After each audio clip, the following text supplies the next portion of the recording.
Hello, everyone. You're on SK Live. I'm your host, Indranil Basu. Today, we have joined by the bowling coach of the Indian team, Mr. Bharat Arun. Sir, welcome on SK Live. How have you been? I've been great. This lockdown, it's been fabulous. So I've been okay. Sir, today is, of course, a very special day. Today is International Olympic Day. Cricket is not in the Olympics, but one day, hopefully, cricket will be. So, what is your message to all the athletes of India?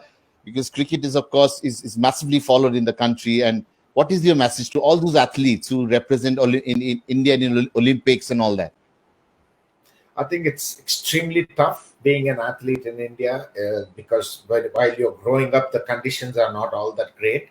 They put up through a lot of hardship, and I'm sure all those athletes have seen these challenges that they face as an opportunity to excel. And I must say that I must salute their perseverance in trying to excel in athletics, and I wish them the very, very best in the future years to come. Sir, our bowling attack is one of the best. The way they have dominated over the months, over the years. So what's this story? What's the story behind the scenes story? How have you made this attack so dominating? I think the bowlers are really willing to work hard, and for the first time, India has always had great bowlers in the past. Kapil Dev has been one. Zahir Khan has done a fabulous job for India. Um, then you had Venkatesh Prasad. Javagal Srinath has been a spearhead of the Indian attack. A lot of fast bowlers, Munaf Patel, all who could bowl 140 plus have been there in the past. But I think this is the first time that you have at least 3 or 4 or 5 fast bowlers who could bowl 140 plus with extraordinary skills playing together. You rarely get such times when you have a quartet of fast bowling. In my experience, every one of them were willing to really work hard and look at the areas how they would improve. Yeah. And for everyone, each and every individual, it's different. So they have really looked hard at what is it that they need to work on to improve. And also, fortunately for us, we've had some really great physios and strength and conditioning experts who think alike. And then with the workload management in place, we made sure that these fast bowlers remain fresh and strong at any given point of time so that they can get the best for the country. So we had fast bowlers in the past. We had as you mentioned, Kapil Dev, Srinath. We had Zahir Khan, but we never saw this bunch of fast bowlers. I mean, they had a lot of partners also. I mean, Zahir had his partnership with a lot of other fast bowlers, but this kind of bunch, and performing so consistently, we have never seen before. I mean, this is something new to Indian cricket.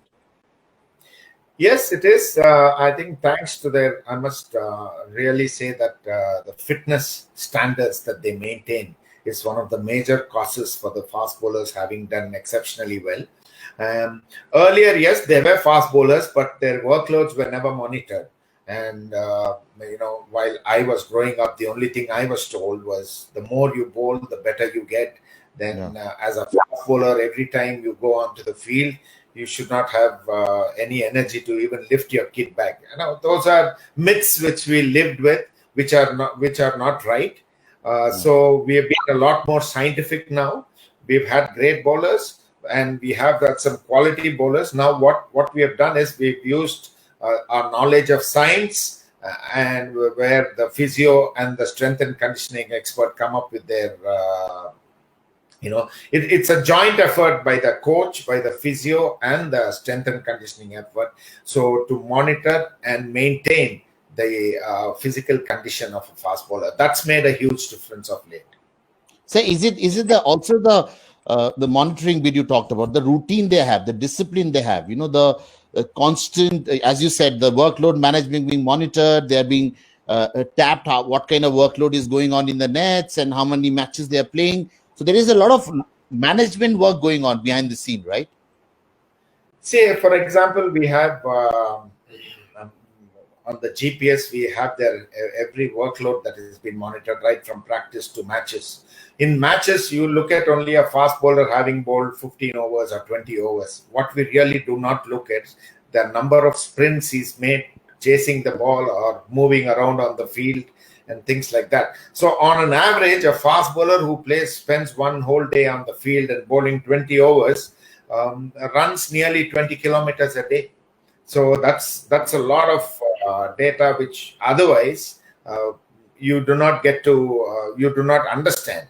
So taking all this into consideration, rest is as important as exercise.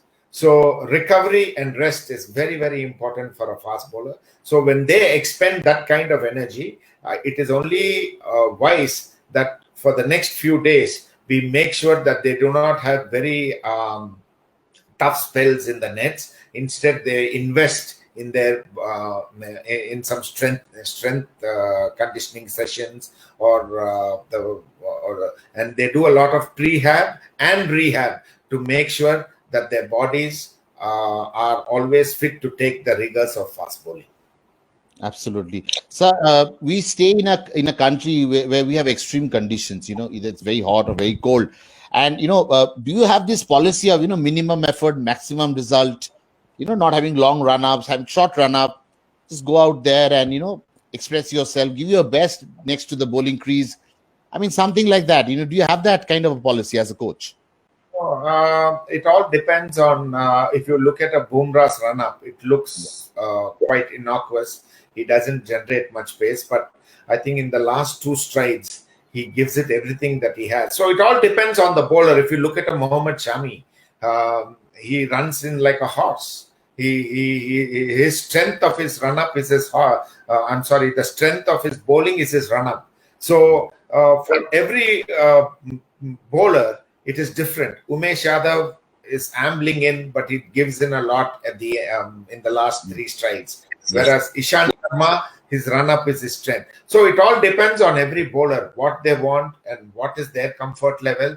So as a coach, it is important that we understand what everybody's style is and what their strength is, so that we are able to maximize that each and every time that they play. So even as a bowler at the highest level, you exactly don't know which is the right length, because even the good deliveries are hit for boundaries and over boundaries. It's about adapting to different wickets and different conditions. How soon you're able to adapt to different conditions makes you that much of a bigger bowler. If you want to be a bowler who wants to win you matches, you take the wicket out of the equation. You focus only on your bowling. You know that I am capable of doing these things. I'm capable of executing these kind of balls. So how soon one adapts to the wicket, if it's a bouncy track or a slowish track or a track that is of low bounce, how soon you adapt the length and the line you bowl to the batsman, that makes you that much more successful. So talking about how well you can adapt, we've seen a remarkable improvement in this bowler called Mohammad Shami. What he started off, he of course was a talent. He was very disciplined with his line and length. The way he's been consistent and a lot of people don't know kind of hard work which goes behind the scene. And I know for sure you've really worked hard on his fitness. He comes across a different kind of a Mohammad Shami. And so tell us about the secret recipe of how you worked on Shami to become what he is today. Shami's USP is his fitness. Okay. The fitter Shami is, the better he's going to be, because you see he's probably got the run-up which is like a sprinter's run-up. He sprints into his bowling. So Shami needs to be extremely fit. His running form needs to be outstanding for him to be very, very good. Even before Shami could produce a batsman around the world. I think Viv Richards once said, I wouldn't like to be facing Mohammad Shami, because he says he can produce a beauty from nowhere on any kind of surface. So that is Shami's reputation. Even though Shami had that kind of skill, he used to try a lot earlier. And that's why he was resulting in going down the track, going down the leg where he was hit for a boundary. All an international batsman wants is when you're bowling to him, even if you're bowled a few good balls, if he knows that one loose ball is coming, he's happy to wait for that. So we showed Sammy that most of the balls that he was trying were going down the leg, which was clipped off the legs for a boundary or for a lot of runs. So invariably, most of the balls that he bowled down the leg went for runs. So he said, now to try and eliminate, and we found out as to why he was doing it. Why was he bowling these balls? What was running in his mind when he was doing this? So Shami said, yes, because from the stumps, they were either leaving him or he was getting frustrated by not getting a wicket. He was trying to dart in to the batsman's pads. So that's when runs were being scored. So then what we decided was, irrespective, don't look for wickets, don't look at the outcome, you just do your job. Either you how do you put pressure on a batsman? You put pressure on a batsman either by cutting out the runs or by getting their wickets. So if you're not getting wickets, it's okay, but we are not going to, every run that the batsman scores should be earned, not gifted. So if you can go through with that, I think you will be a lot successful. And that's exactly what Shami did. Shami was always a talented bowler. Now he is a lot more consistent than what he was, and that makes him even more special. And you have been a very big, hard-hitting middle order batsman during your playing days, and your batting knowledge is also quite impeccable. What I know, not only bowling, you can really read a batsman's mind sitting from outside, and that's really helpful for the team. As a bowling coach, I think it's extremely important that you understand the body language of a batsman. You watch them play. You analyze the opponents. So actually, bowling coach is, yes, it's like a specialist job. But then when you study to be a coach, you study all aspects of the skill. You batting, bowling, fielding, wicket keeping. You're supposed to know those things. Unless if you're sound in your skills, in every skill, if you're sound in batting skills, then what you can do is you can pick up the flaws of a batsman where your bowlers can exploit.